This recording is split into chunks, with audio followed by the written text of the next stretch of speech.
and we're going to talk about local history of tax sales. And you have in front of you a sheet that looks like this. And if you will refer to that, we want to talk about this for just a few minutes.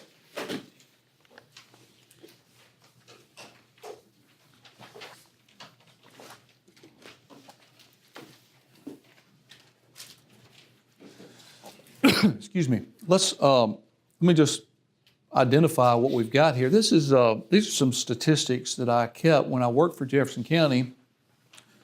And as you can see, the calendar year starts in '87 and it ends in 2009, 2010. And you think, well, Gary, those are old statistics, and you don't have any for the last 9 or 10 years. And those would be true statements.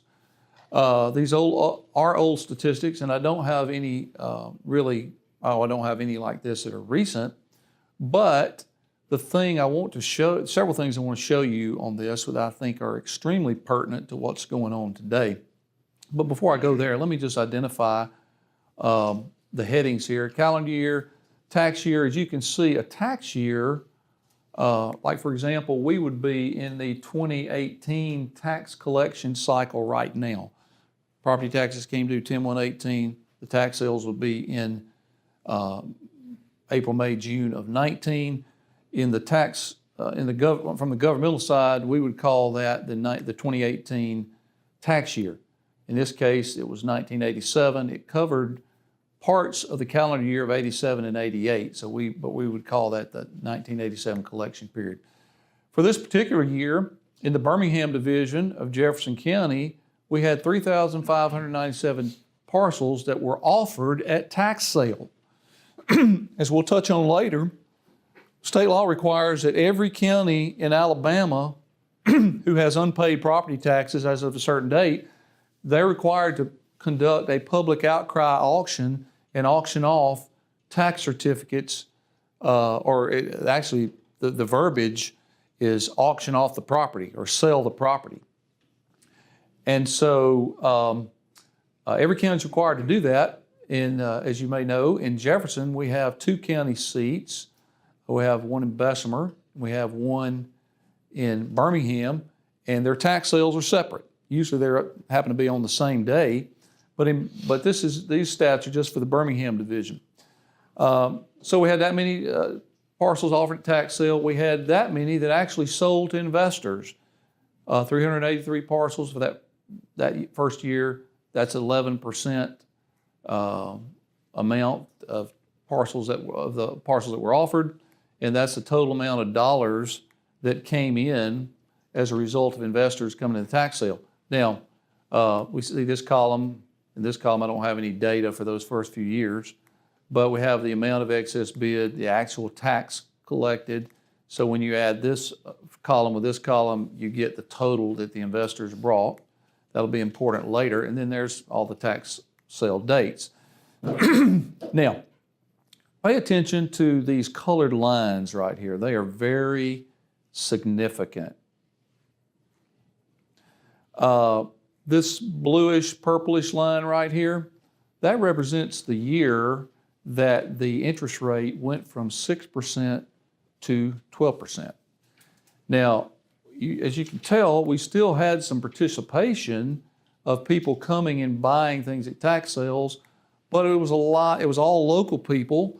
It was a lot of kinfolks. There was a guy named Thomas B. Whitfield, an older guy, who used to come and buy them by the truckloads, but he didn't have any competition. Nobody would bid against him.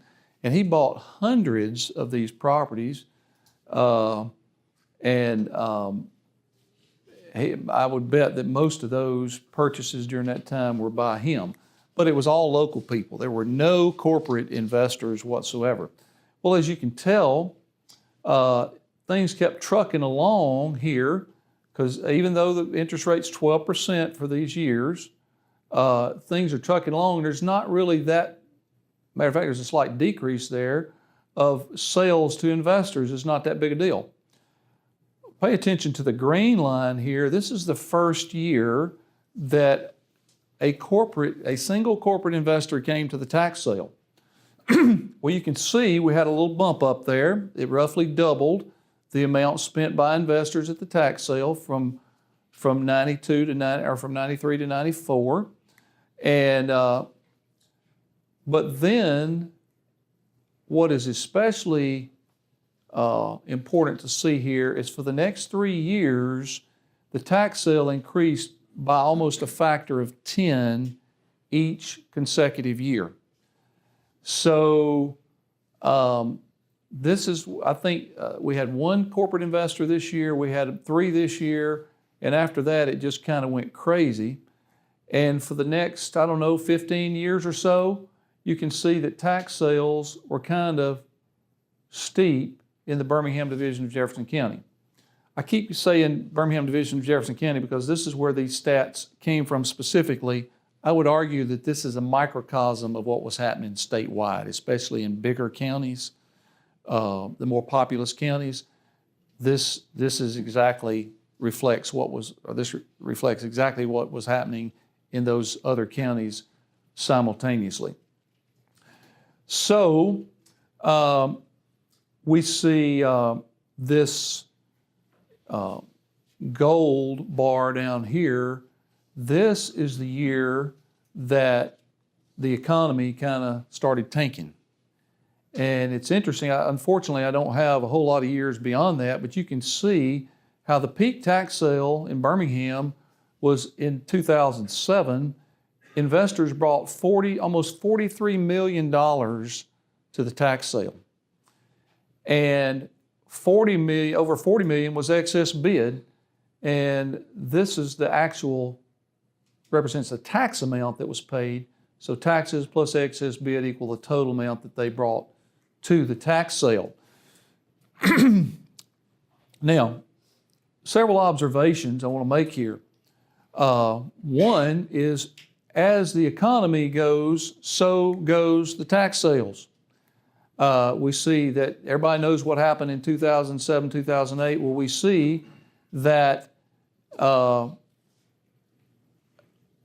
level of delinquent properties was about 4,000. That for 2008, it jumped up to 4,600.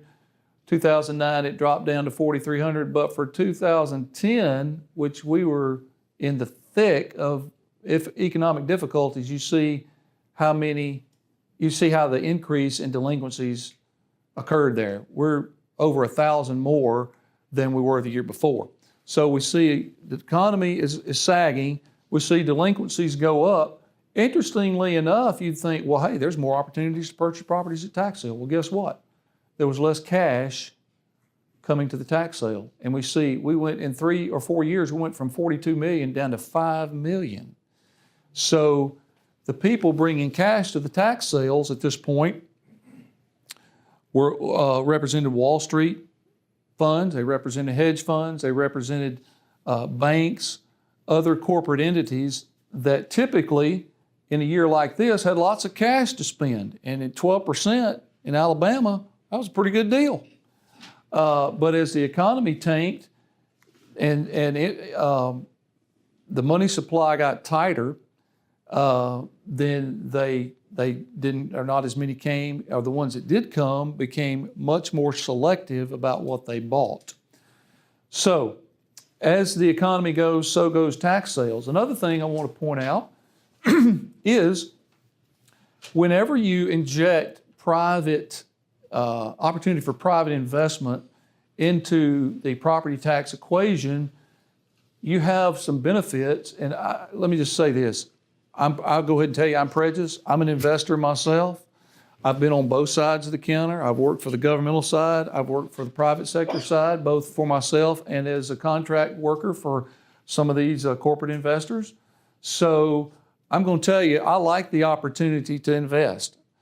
That being said, I would argue that here's some taxes that were collected as a result of the investors that arguably wouldn't have been near that high if the investors weren't given the opportunity to come and participate.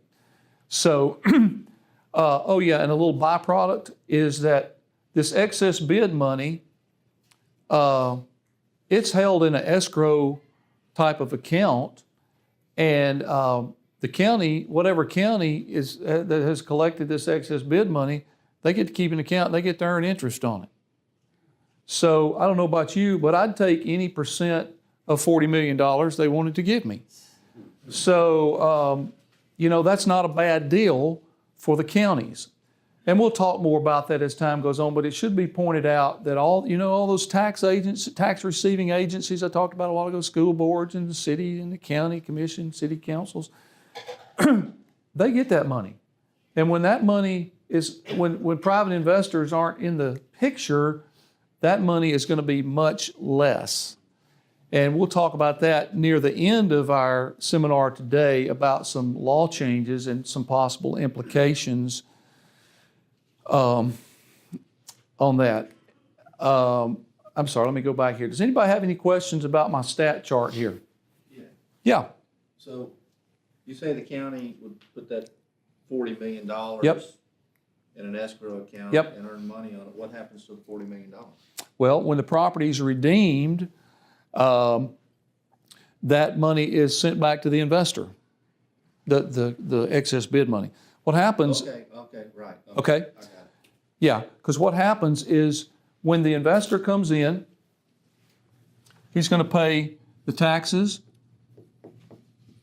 and he's going to pay an excess bid. The taxes go to pay to the tax agencies. It's going to be distributed. And the excess bid in Jefferson County went to the treasurer's office, and it was held for the county commission. But the person who buys the tax certificate is not going to get interest on the excess bid. Is that correct? He will up to a point, and we're going to talk about that in just a minute. Okay. There is a cap on how much of that excess bid actually earns interest, but yeah, he is going to earn interest on that. Okay. So at the tax sale, the investor pays the taxes and the excess bid. The taxes go to the tax agencies. The excess bid goes to the treasurer. Now, when the property is redeemed, the redeeming party is going to pay the taxes. I'm going to put redeeming party. He's going to pay the taxes and interest. He's going to pay the taxes plus interest on the taxes plus interest on the excess bid, whatever applicable interest is on the excess bid. Well, I can't spell today. Excess bid, can't write either. So he's going to pay both of those things to the county. Then the county is going to turn around and they're going to issue a check for this amount. Sometimes the counties put it together, sometimes they issue two checks. But basically there's going to be a check for this that goes to the investor. And then they're going to go to the treasurer and get their excess bid. So anyway, they're going to get all their money back. But it's just kind of a convoluted way about how it gets there. Yes, sir? Two questions. One, is the excess bid allowance a county statute or a state? Is it the same for every county in Alabama? It is the same for every county. It's a statewide. And I always thought it was like a 3 multiple. Some of these, like me and 8, it's like they're like a 10 to 12, 13 overbid. I'm reading the column. The taxes due in that column were Yes. $179,000, but it overbid 1.9. That's like a pretty large multiple. Yeah. We'll talk about this, let's see, in just a minute about the dynamic. Well, let's just keep going because we're going to talk about the dynamics of the excess bid and how it's calculated and where the cap is and that kind of thing. Anybody else have a question about? When you're the redeeming party, you have to pay for the taxes, you have to pay the excess bid of interest on both the taxes and the excess bid. And then when you get the money back that you paid for the excess bid? Different counties do it different ways. The way most counties do it is you don't have to pay back the excess bid. You just have to pay interest on the excess bid. The county's holding that excess bid, and they're going to refund the corpus of that excess bid to the investor. But the redeeming party has got to pay out the interest on everything, as well as the taxes. Yes, ma'am? If the person doesn't redeem That is a great question, and there has been very much litigation about that issue. I know, and honestly, I couldn't tell you today what the latest statewide provision is for that. I do know that in Jefferson County, because I do this for a law firm that I work for, you can't apply for the excess bid. You have to show that you have a deed to the property, that you have actually redeemed the property with the corporate investor, and you have to do everything short of giving them your left arm.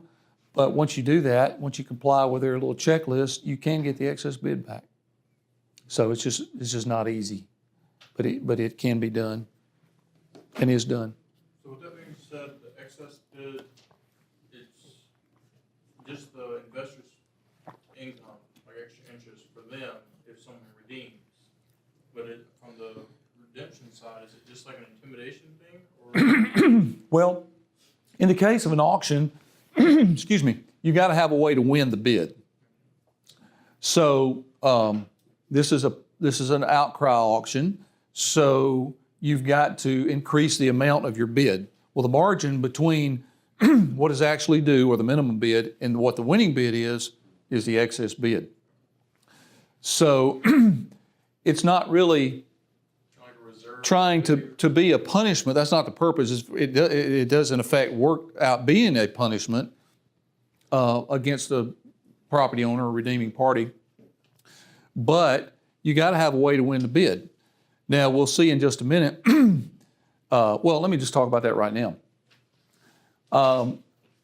Like I said, where the blue bar is there in 1990-ish, or I think it was actually in 89, the law was passed that changed the interest rate from 6 to 12%. Well, then for several years, and I think it was mainly these years, you had a situation where people could come, or especially corporate investors would come in.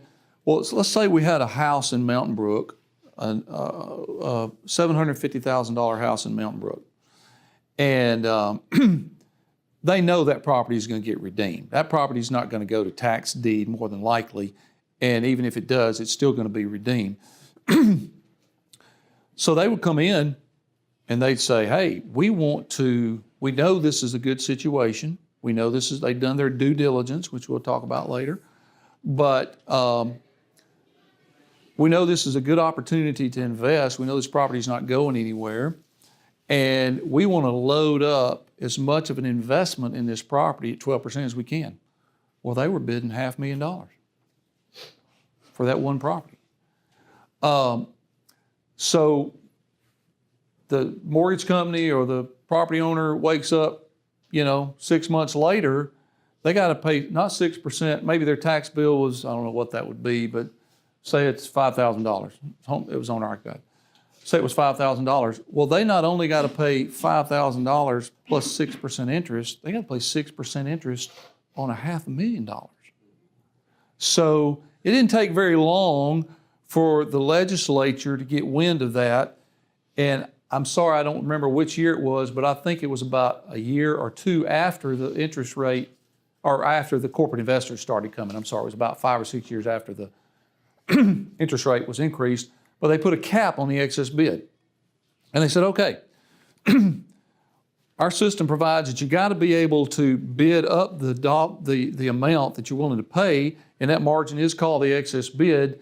And that everything that you bid up to this point has earned 12% interest, but we're going to cap it, and we're going to say, okay, if your excess, as long as your excess bid is equal to or less than 15% of the property value, then you can earn 12% on that excess bid. So in other words, if I've got a property and it's worth $100,000 and it goes to tax sale, well, an investor can do an excess bid of up to $10,000 and still earn 12% interest on the $10,000. So that brought a little bit of sanity to it, but for about a year or two there, it was crazy. So, and let me just say this, I'm going to assume that the folks that represent us in Montgomery are doing the best they can. I'm just going to assume that, okay? But it sure does seem like that a lot of times, and it's not just to do with property taxes, I know. How about gas tax? But they, will pass legislation in an effort to try to solve one problem, and it'll create 3 others. Or maybe the fallout from the solving or addressing one problem will create, trickle-down issues that nobody ever thought about. Obviously, they didn't think about it. So anyway, but that's life. Yes? Isn't the 15,000 supposed to be 10,000? Did I get that wrong? Thank you. You're right. It should be 15,000 because it's 15%. Thank you very much. Is that new math? Yes, sir. And the value is what it's appraised, the property appraiser has to pay? Yes, it's what the Board of Equalization has established. Mhm. Any other questions? Aren't there some counties that do bid downs, like from the interest rates? Not yet, but there's going to be as Because I of heard April St. 2nd. Clair this year are doing that. Shelby is. We'll talk about that later, but yes, there are some counties that are going to do that. This is the first year they can do that. But yeah, that's definitely happening. Okay, we're going to get to let's see here, excess bid here in just a second.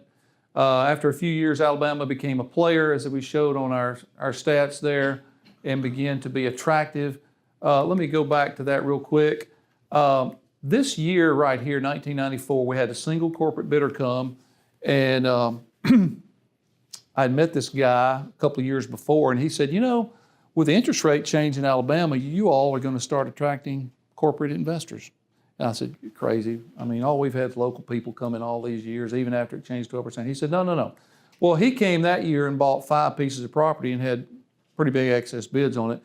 Well, as I said earlier, you see it increased by a factor of 10 for the next 3 years. And so he was right. And as a result, it kind of went crazy for the next 15 years. So Alabama did become a player. Alabama, my experience has been that Alabama's typically, or has been up to this point, kind of a second tier investment for corporate investors. Corporate investors that go around the country doing this, they're typically looking at places like South Carolina, Mississippi, Florida, and I forget the other places, but as first tier properties, they have better terms than Alabama. But Alabama at 12% was certainly what is called a second tier attraction or second tier point of investment for these investors. Okay, let's talk for a minute about how it works statewide, just kind of drilling down a little bit lower into the exact schedule. As I've said before, the exact property tax schedule. Taxes come due October 1st of each year. Unpaid taxes become delinquent on January 1st of each year. Counties must meet statutory requirement for notice and hearings. Counties are required to give property owners a hearing in the probate court to where they can come and appear before the probate court and tell why they can't pay their property taxes, or explain to the court why they shouldn't be required to pay their property taxes. And for years, Judge Alan King has been the probate judge, the main probate judge in Jefferson County. It was kind of funny. He's a very nice guy and very compassionate to these people. And we'd have the hearing typically in April. And so he would let everybody, there'd probably be 100 people in there, or they'd probably start out with 200 people in there. And he said, okay, welcome to the hearing. Now, if anybody is going to pay their taxes between now and the tax sale date, raise your hand. And they say, oh yeah, we're going to pay. We just can't pay it yet. He said, okay, as long as you're going to pay it by the tax sale date, you can leave. Well, half the room would leave. Is anybody in here that's filed bankruptcy since the taxes became due? And there'd be 5 or 6 people. He'd say, okay, I want you to come over here and talk to the tax collector people. And he said, has anybody else paid their taxes, but they got a notice anyway? And, 90% of everybody that's left in the room would raise their hand. And so he'd say, okay, you need to go down to the tax collector's office and make sure that they got your money. And so we're left with a handful of people, and they would come up and they'd talk about how they've had some of them were very unfortunate, but how they'd had difficult circumstances. And he'd basically tell them, listen, I wish I could help you. Unless you have filed bankruptcy, there's really nothing we can do to stop this thing from going to tax sale. And anyway, so you'd have the probate hearing, and then it would proceed on to tax sale. Now, let me back up just a minute and talk about notice. And again, I'm speaking from experience here, so I don't know exactly what other counties do, but I know that in Jefferson County, by the time you got to the tax sale, there had already been an effort to give you 6 notices. Okay? So you had the regular notice went on October 1st. You had the delinquent notice that went out sometime in January. You had the 3 legal ads in the newspaper. You had a notice of the probate hearing.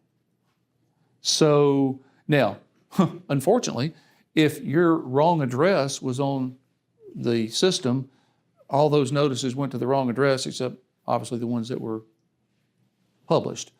So a lot of people would argue and say, hey, I never got my notice. That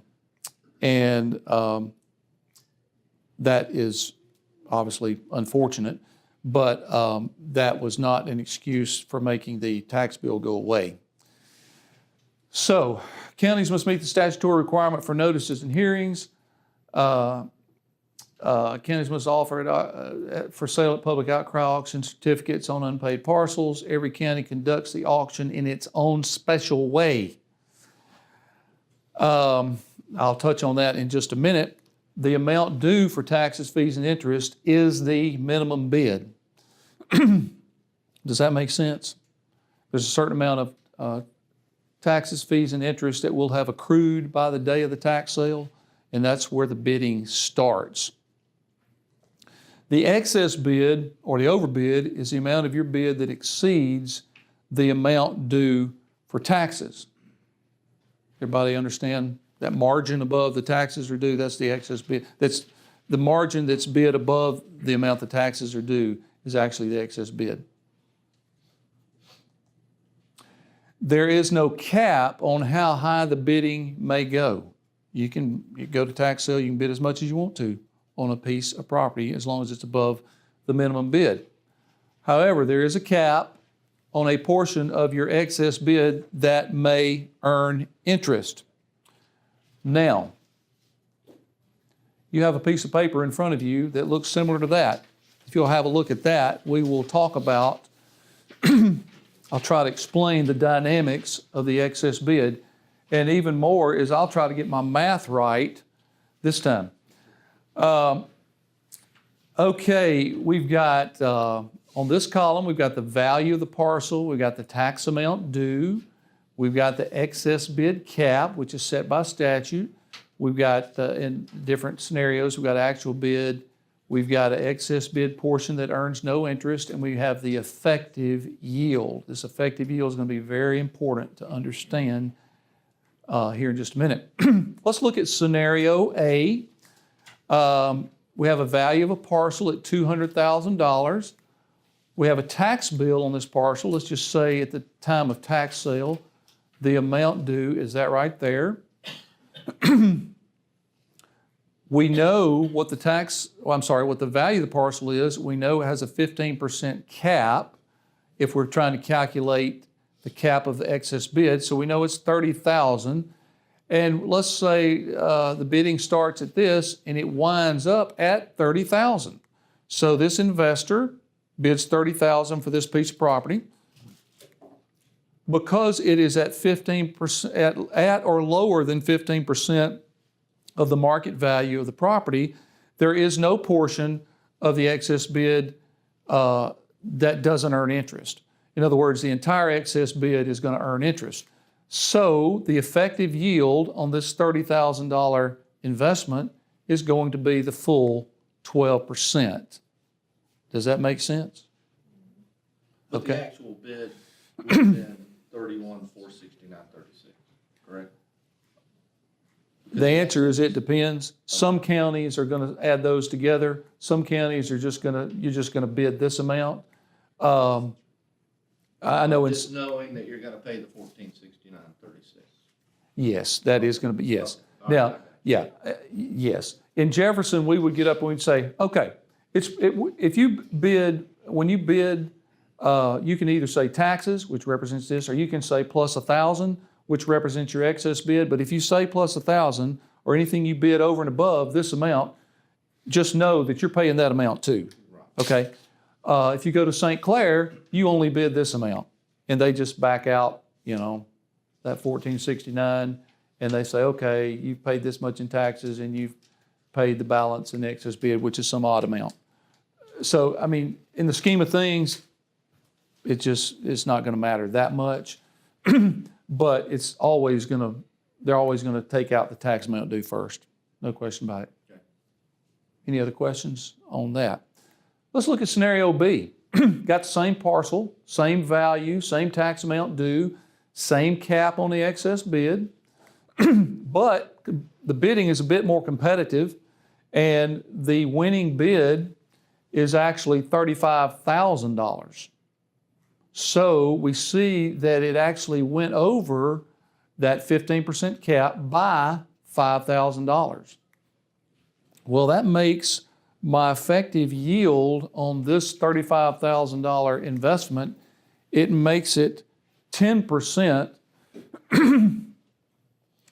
instead of 12%. And the reason is because I went over on my excess bid.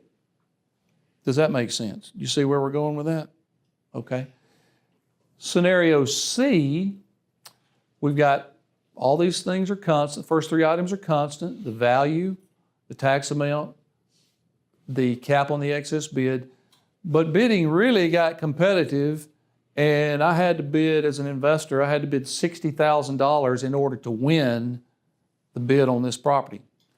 Well, the cap is 30, so I just put 30,000 out there that's not generating anything, but my effective net yield on this is only 6%. Now, let me say this. In recent years, particularly last year, I only went to 2 tax sales last year, I think. I went to Birmingham, and I've gone to Birmingham the last 3 or 4 years and typically pick up a few parcels. Birmingham always attracts a lot of corporate bidders, but usually I can figure a way in the back door to eke out a few. So I was trying to do that this past year, a year ago, and I typically, when I go to bid, it's a lot different when you're spending your own money. So I don't like to go over very much. I like to find properties that not really on anybody else's radar, or not on many people's radar. And so therefore I'm not having to go head on with the corporate investors. So I thought, I found me a few, I'm going to bid on these. So the short version is the first day I bid on about 15 properties, and I went up to or over 15% on every one of them. I won 0. And a lot of the properties went zooming past the 15% and got up in this territory here. So what that tells me is not only our corporate investors, but local investors were willing to settle for a lower yield. So what does that tell you about the economy? It tells you it's pretty good. If people are willing to do all the work, to do all the due diligence, particularly these corporate investors, how they got an office back in New York or back in Memphis or back in Atlanta that's keeping up with all. They have some fixed cost that allows them to go out and do this, and they're willing to take 6%. That tells me the economy's humming along pretty good. So it'd be interesting to see if there's any change this year. I don't think there's going to be much change, and we'll talk about that a little bit later. But at least the last 2 or 3 years, my experience has been this is very common. This the investor willing to take 6% has been very common. Has anybody else noticed that, or anybody else seen that? Yes, sir. The people taking 6%, are those the ones that are Mount Brook houses that's just a dividend play, or are they? Not necessarily. It could be anywhere. But the corporate people generally are not in it to own houses that they're generally just for the dividend. That is correct. They are typically in it for the interest. Yes. Now, let me say this. This was interesting. I had a friend who, I didn't even go to the second day of Jefferson County because I thought, I could be washing dishes or washing my car or something, be more productive than going the second day. But I had a buddy of mine who was there, and he said, "You won't believe this." He said, "There's a guy here who's buying everything he can in Inslee at 15%. And I'm thinking, maybe he knows that there's gold bearing in Inslee. Maybe he knows something that we don't know. And I have nothing against Inslee at all, but from a tax certificate investment standpoint, that's not normal. So it's just, it depends on several things. It depends on, A, how good the economy is. It depends on what the investor knows it's coming. Sometimes you have a contract buyer who he's looking at he's looking at a spreadsheet, and he's looking at some ratios, and he's not considering areas of town in terms of location or schools or crime or population or anything else. He's just looking at numbers, and he's saying, hey, this ratio looks good. I'm going to bid up to this much on this piece of property. I'm guessing that that's the way it was, but I don't know for sure. But my point is, it was crazy, and it'd be interesting to see how it manifests itself this year. Anybody have any questions about the explanation of the excess bid at all? Any part of the excess bid or anything on our chart here? I feel like you're probably going to get to it, but I'll take this. The 12% on the tax amount due is, like, that's what the investor gets, definitely. And you're saying the 6% is on just the excess over? Forget the 6% just a minute. Okay. The 12% is the only percentage amount that's mentioned in the statute in terms of what the yield is going to be, as what the interest rate is going to be.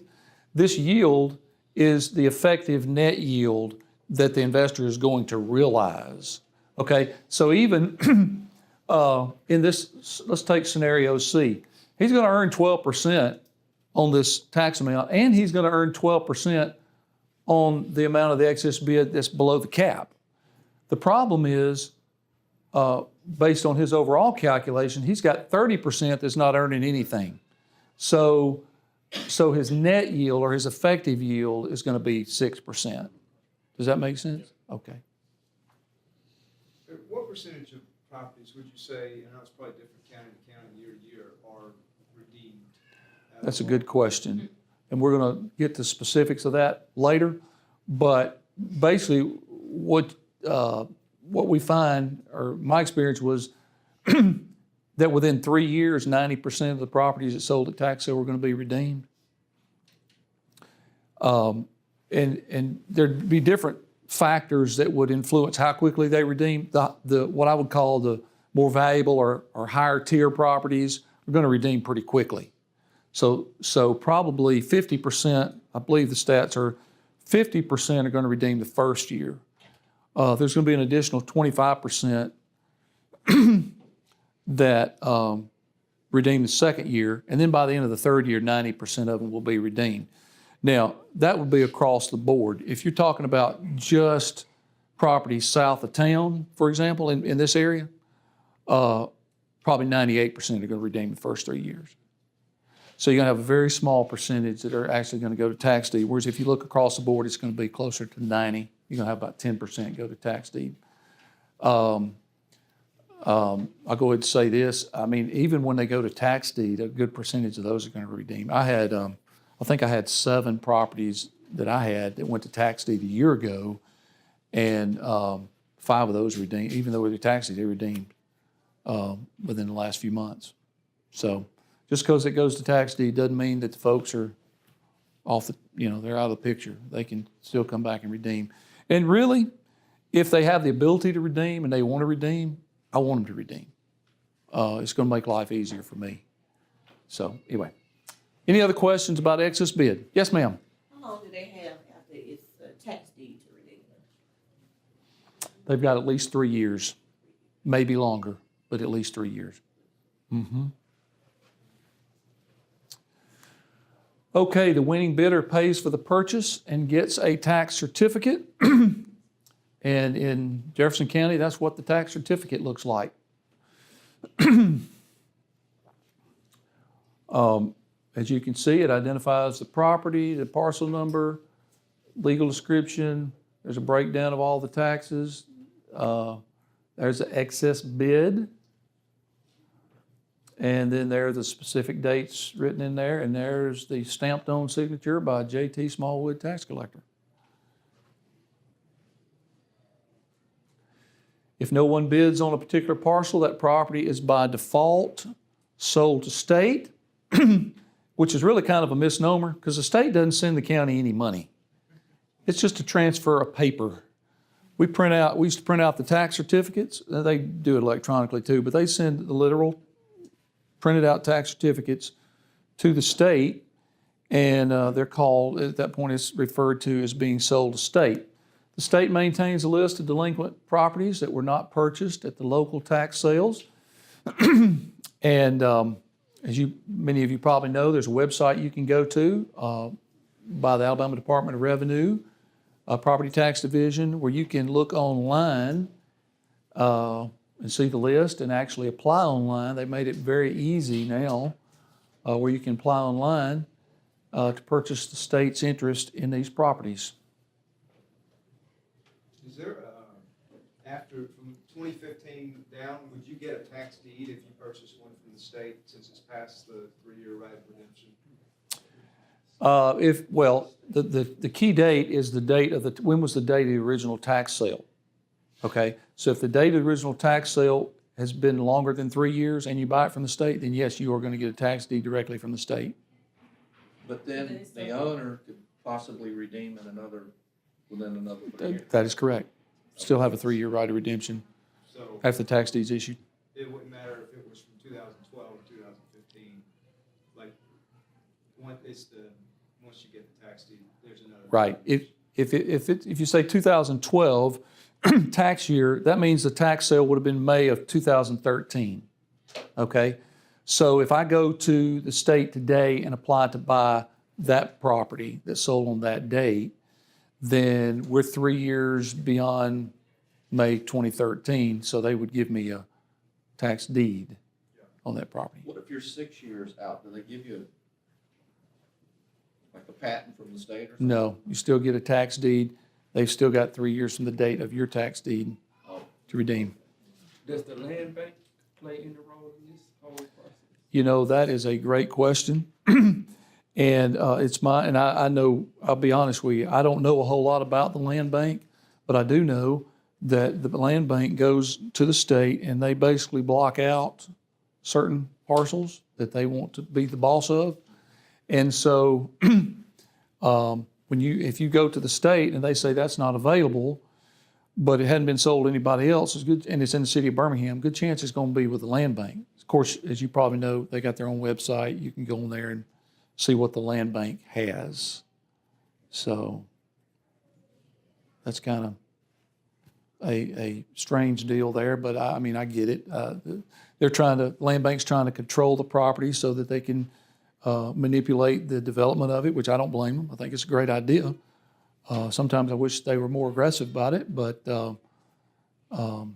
anyway, they have a relationship with the state where they can divert those properties for the land bank. Yes, sir. So this 3-year right of redemption that the property owner has, does it begin at the tax sale or the tax deed? When is it? Okay. There are actually two 3-year redemption periods. Let me put that up here.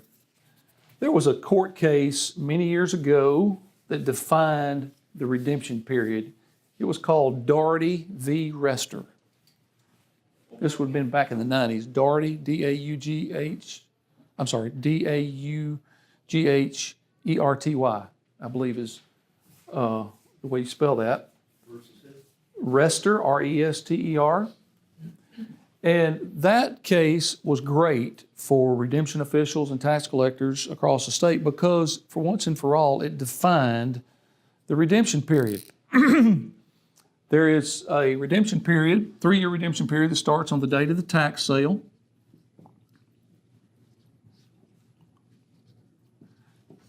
And then it runs 3 years. And then tax deeds issued. And then there's another 3-year redemption period according to the explanation in that case, in that decision. This is called the administrative redemption period. This is called the judicial redemption period. Excuse me. So it's the property owner has at least 6 years, total from this date to redeem the property. Now, if they come in to the tax collector's office or the revenue commissioner office during this first 3-year period, they can redeem it directly with him. If a tax deed's been issued to Gary Boyd, then during this 3-year judicial redemption period, they got to come to Gary Boyd. And if they have a right to redeem and they have the money to redeem, Gary Boyd's got to let them redeem. And if he doesn't, he's going to get in trouble before a judge if they decide to litigate it, which they should. Now, let me say this. This extinguishing a redemption right at this 6-year juncture only is effective if 2 things are true. One is if the property is not occupied and if I have taken possession. Now, if the property has been occupied or is occupied and the owner or the person is still there, then their redemption period is unlimited. As long as they maintain possession, it's unlimited. That's why it's important. Somebody asked me about the court case earlier that basically says if the investor hasn't taken possession, the Rio Prop case, hasn't taken possession at the end of this period, that they lose their rights to the property. They lose their interest in the property. We'll talk about that later. Now,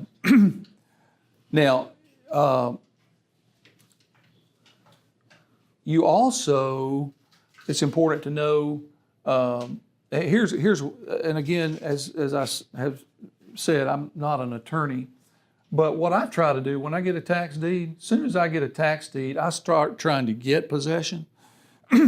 It's important because the statute also talks about me adversely possessing the property for 3 years. Okay? And I've really got to do that before I can absolutely cut off somebody's right to redeem. So when I get the tax deed, if somebody can, that's what I meant a while ago when I said if somebody can redeem, I want them to redeem. So I'm going to cover them up with notices, trying to find people at this point, because I want to get this 3-year meter started to cut off their right to redeem. I can't do that until I get them out of the picture, either out of the house or make sure that they're not going to redeem. So this is imperative. This 3-year period is imperative. It's imperative that you understand it in terms of when that person has a right to redeem, when I have when I have extinguished their right to redeem, when I can move ahead with possessing the property, with doing what I want to do with it. Does that make sense? Besides getting them out of possession, how else can you extinguish a right to redeem? I think you just went over it. Well, I said they got to get out, and you got to take possession. So, in other words, You gotta get them out. well, they either got to get them out or they got to get out. They got to voluntarily get out. You know, you may have to get an eviction. You may have to get the sheriff to get them out. But it's not just them not being there, it's you being in possession. It's you going in and changing locks, you know, putting up signage, whatever the definition would be of you taking possession. You making it obvious that you are taking over the property. So the case is, you get the tax deed, the place is already vacant. Mhm. So at that point, you start taking possession, change the locks, insurance on it, and now they have to pay, they do try to redeem, they have to pay all back all the insurance you pay. Yeah, we're going to talk about that a little bit later, about all the things. But yeah, what you want to do is you want to adopt a prudent methodology, which includes all those things that you're talking about. Which we're going to talk about. When do I get insurance on a property? When do I start making repairs? Get a renter in there? When do I get a renter in there? Great question. We're going to talk about that. Any other questions at this point? Yes, sir. Let me understand, so if I get the tax deed, with that, if the people is still in possession of the property, can I evict them? Yes, you can. Yeah, once you get a tax deed, you have the right to the use and possession of that property. You may have to enforce that right. Yeah. Okay. And I don't recommend you going up and enforcing it yourself. I recommend you let your attorney do that for you. So back to our main rule, don't be stupid. Don't do stupid stuff. Use common sense. You know, if somebody's in there, don't go, I mean, as you can imagine, we heard all kinds of horror stories. We heard people, the afternoon after the tax sale, they go in and running people out of their houses and stuff like that. And I mean, again, common sense prevails. Don't be stupid. Use your, you know, the appropriate legal channels to get the job done, and don't feel like you gotta, you know, go in there strong arm somebody. Does not contribute to long and happy life, okay? Okay, yes, sir. One more question? Yeah. Maybe it's a little premature. No, go ahead. What happens to the mortgagee if there's a mortgage? What happens to the mortgagee through all of this? The mortgagee has an exclusive 1-year right of redemption anywhere in this process. And there's a specific provision for that in the code. And if you are the holder of the tax deed, at some point, you're going to need to have a title search done, which is going to reveal that mortgage holder. And you're going to need to know, hey, I need to send them a certified notice immediately. And that starts a separate meter running on their 1-year exclusive right to redeem. If I get out here and I've cut off everybody else, but I hadn't cut them off, that's a problem.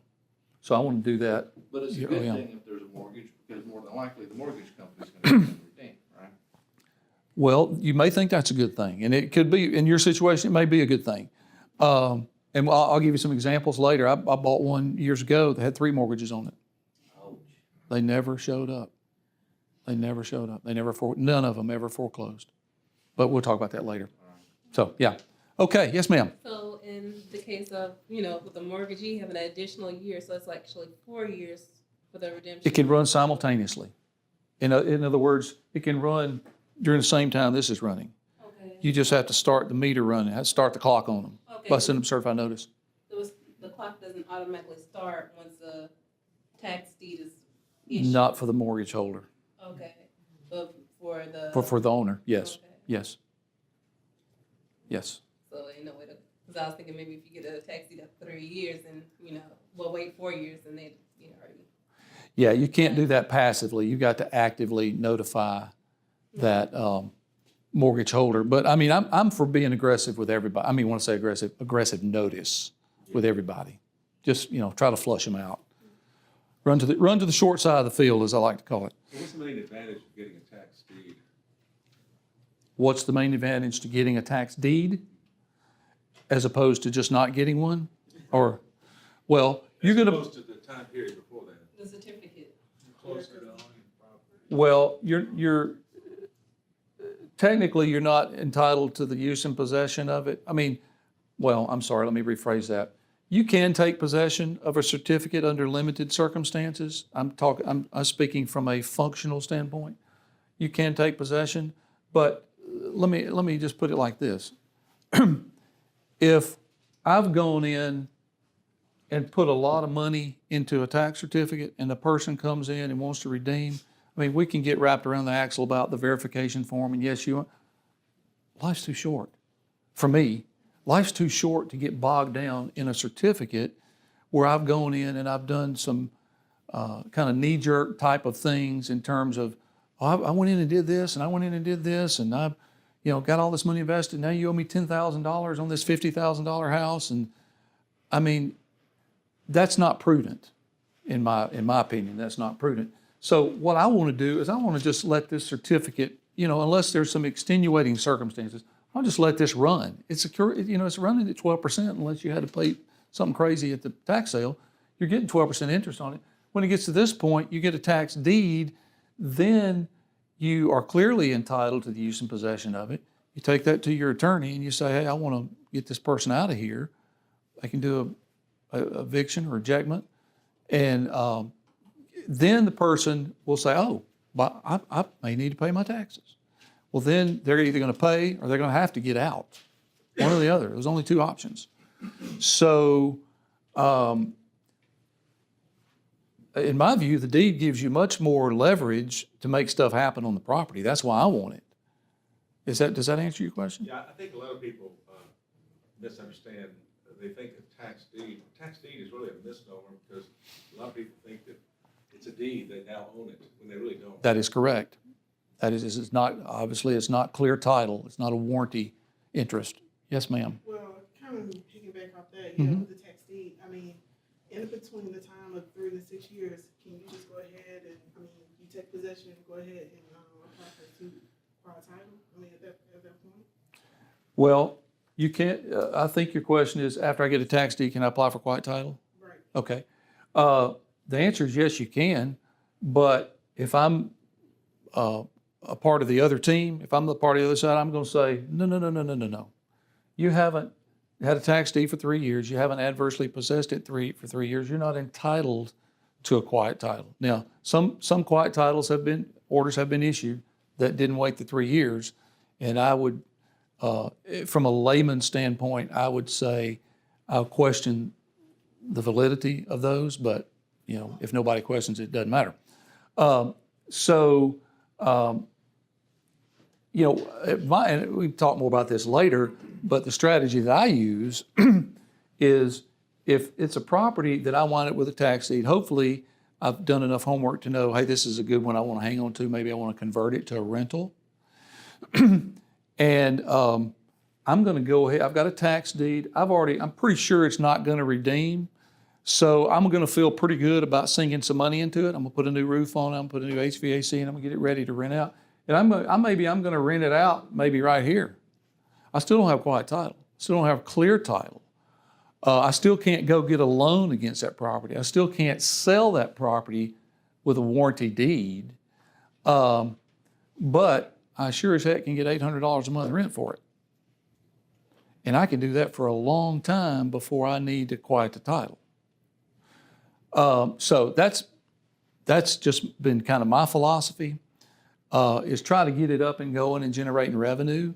And then there's some I've had where I've done that for several years, and I'll show you one later on where I had a daughter and she wanted to get married, and I thought, wow, I'm going to need some cash for that. So quieted the title and sold one of those houses, and that's how we paid for her wedding.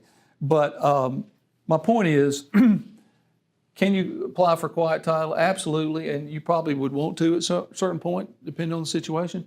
But what I'm trying to do personally is I'm just trying to get it into generating revenue, get a cash stream, going, cash flow going, and then, especially if I can do that for cash, and I don't need to use that property for leverage or to borrow money against immediately, then I can let that just kind of sit there and make a lot of money for a while. Cash. Yeah, cash flow. What about quitclaim? Is that possible during that 3-year? Absolutely. You can convey your interest via quitclaim deed. Yeah. Yes, ma'am. Does the property only go to the auction once, or does it go back every year? Well, technically it could go to tax sale every year if the taxes aren't paid every year. if I'm the investor and I bought it here, then every October 1st, the tax bill is going to come due. I'm going to want to keep paying that. We'll touch on this later as well, but if you buy a tax certificate, you want to be ready to pay the taxes that come due on it on October 1st, because most counties pay you interest from the date, or let you accrue interest from the date that you pay that subsequent tax year. So that just gives you another opportunity to invest, however much the taxes are at 12%. No, I was saying, what if no one bid on it and it didn't get sold? If- I'm asking, if it stays in the county's list, does it get auctioned again? Okay. That's really the question. Okay, I think this is what you're asking. If I buy it this year and then the taxes come, Just the state. That's what I mean. if it goes to the state? If nobody buys it at all at an auction, Okay. what happens? This is what- Okay, I'm sorry. If nobody ever bought it, and, okay, I'm sorry, I thought you meant in subsequent sales. If nobody ever bought it, it went through the tax sale, nobody bought it, then it is in a sold to state status. It's held by the state of Alabama, and the state of Alabama holds that tax certificate until one of two things happens. Either they sell it to somebody, or the property is redeemed through the county by the property owner. So it doesn't necessarily keep getting auctioned again and again, it's just. held No, by the does state. not keep getting auctioned. No, sorry, I didn't. Now, he said something Connect with about that. changing it to a quick claim deed. How would that work? What would that do? Yeah, what he was talking about is how can if I've just got a tax deed during this period, or maybe I'm out here and I still just got a tax deed, I haven't filed a quiet title action, haven't got my lawyer to do a quiet title, motion for quiet title, then I don't have clear title. I don't have a warranty interest in the property, so I can't convey a warranty interest in the property. I can't convey a warranty deed or a statutory warranty deed. I can only convey my interest by a quitclaim deed, which functionally means I can only convey to you what I own. If I only own a tax deed interest, that's all I can convey. And that's basically what a quitclaim deed does. But yeah, I can convey that by quitclaim. I can convey this bottle of water to you by quitclaim deed. So basically it's buyer beware in that case. Yeah, because that's my bond. But if she'll pay me for it, it'll be my money. I don't think So so. if the- Property taxes on it. So if the investor is paying property taxes for 3, 6 years, however many years, and the property owner finally does redeem, does the property owner have to pay the investor for all the property taxes he's been paying all those many years? Okay, I'm sorry, you're talking about redeeming a tax deed? What- At any given time, Okay. if the property owner redeems, and in the meantime, the investor has been paying every year these Mhm. property taxes, does the redeemer have to pay him back for all those taxes he's paid over the years? Yes, yes. Let's look at the first 3-year period. The redeemer's going to say the investor bought it here and they paid, the second year taxes, third year taxes. And then the property owner comes in and says, I want to redeem. He goes to the tax collector. Tax collector says, yeah, you can redeem it. This is how much it is. Well, he's going to pay all the money in. The investor's going to get all their money back plus interest, if it's before the tax deed or before the 3-year period expires, the initial 3-year period expires. After a tax deed's issued, say I bought the tax deed, he's going to have to come directly to me. He's going to go to the tax collector, say right here, he's going to say, I want to redeem my property. They're going to say, well, it's too bad. Mean old Gary Boyd bought your taxes way back then. He's got a tax deed. Here's his phone number. You need to call him. They're going to call me and they're going to say, hey, I own this property. Pardon me. I want to redeem. Well, they're still within a statutory redemption period. So if they're legit, I've got to let them redeem. Now, I may ask them, okay, you're going to need to prove to me you have you need to show me an old deed or whatever that shows me you're in the chain of title. Hopefully I will have had a title search done by then. But anyway, and I'll know. But anyway, so they've got a right to redeem. Well, then I'm going to charge them everything I paid up to that point, plus interest, plus whatever other expenses, recording fees. And actually, if I've got an attorney involved, I can charge them a reasonable attorney's fee at that point. So your title search, you can charge them for that too and everything. Well, I'm certainly going to add that to the list. I mean, if I have a legitimate expense, I'm going to add it to it. Yeah. Yes, sir. So, but the interest they're gonna pay is gonna be based on what the investor paid for on the date? Or, It's going to be cumulative. so I can add the next years that I'm paying the Yes. property taxes into that equation? Yes. And I get the interest. Yes. In your experience, how often do people really come and redeem the property after you got the tax deed? Tax deed? How often does that, do they really come after all that time? Yeah. That often? Yeah, well, as I said a minute ago, I think, I had a year ago, I got 7 tax deeds, and now I only have 2. So I had 5 that redeemed They within the came last year. after the 3-year period? Are you talking about after this period, or during this second 3-year Yeah, period? during that Yeah, second. it would be during this second 3-year period. So a lot of them do, and it just depends on the situation. You know, if you've done your homework, and we'll talk about this in a little while, if you've done your homework up here and you're looking for a piece of property that's abandoned, that's a totally different animal than a piece of property that's occupied and somebody's just kind of asleep at the wheel here and they say, oh my goodness, somebody's got a tax deed. That's a lot different than it hadn't been occupied in years. The neighbors know the person's dead or gone or whatever, abandoned, totally different situation. Say the house is a burned house, for instance, and you know that no one's done anything with it, just sitting there. So that's like an abandoned house. So that you can get a tax deed and go buy the quiet title right off.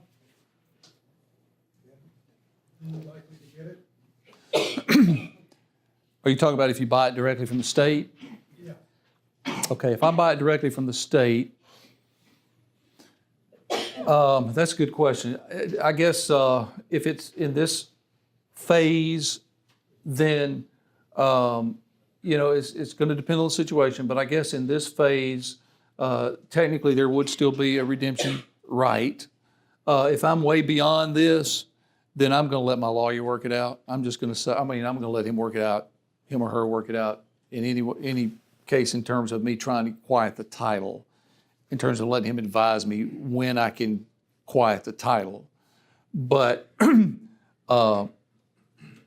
know, if I buy a property from the state, it's a burnout and nobody's paying attention, and say it's got 8 years of taxes due on it, I'm going to buy it and go straight to my lawyer. I mean, I'm not going to mess around with that. I'm going to gotta try to get it going. Somebody told me that if you say the house is like abandoned and it's burned, you buy it, and within the first 2 or 3 years before it gets to the tax deed, you don't have you're a tax lien. You have the right to take possession and to protect your interest in that house. Is that possible? There is a provision in the code that says that even if I have a certificate, I'm in this phase, that I can, under certain conditions, I can make preservation, I can exert effort to preserve the property. I can make preservation improvements. And obviously there's a lot of latitude in terms of defining what that is, a lot of debate about that, but there is a provision that you can do what you need to do to preserve the property and that you can get repaid for that. So like put a tarp over it, maybe get rid of the trash in the house and stuff like that. In my opinion, that's reasonable. There would be some people who would not think that's reasonable. But that would be my opinion.